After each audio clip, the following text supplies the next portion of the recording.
Why do bad things happen to good people? It's a question we've all asked at some point, especially during moments of pain or when witnessing injustice.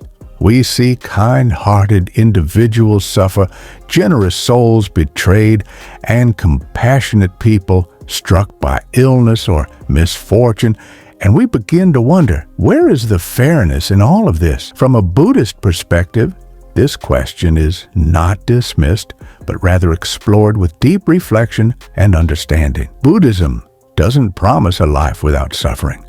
In fact, it begins by acknowledging its presence. The concept of dukkha, or suffering, is the first of the Four Noble Truths, and it serves as a reminder that suffering is an inevitable part of life. But still, the question lingers. Why do the gentle suffer? Why do the righteous fall? According to Buddhist teachings, the answer lies not in punishment or fate, but in the natural law of cause and effect, known as karma. Karma is often misunderstood. It's not about blame or deserving what happens to us. It is the unfolding of past actions, some from this life, some perhaps from lives before, manifesting as present experiences. The suffering of a good person is not necessarily a punishment. It may simply be the ripening of seeds planted long ago, beyond the memory of this current lifetime. However, this perspective is not meant to burden us with guilt, but to liberate us through awareness.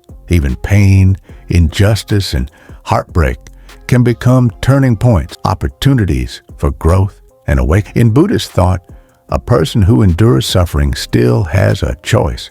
They can meet pain with patience, respond to hardship with compassion, and transform their struggles into sources of wisdom. This is the essence of the Bodhisattva path, choosing to remain compassionate and awake, even amidst adversity. Perhaps the better question then is not why bad things happen to good people, but what good people choose to do when bad things happen. Do they close themselves off, or do they open even wider? Do they curse the storm, or become a shelter for others? In choosing compassion over bitterness, kindness over resentment, they become beacons of resilience. They show us that goodness isn't the absence of suffering, it's the grace to rise through it. Suffering is part of being human, but so is the ability to grow from it, to rise above it, and to help others heal. This is the quiet power of a good person, not to avoid pain, but to transcend it. So when bad things happen to good people,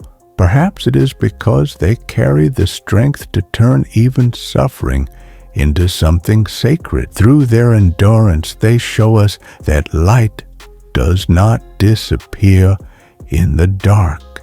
It endures, and sometimes it even shines brighter.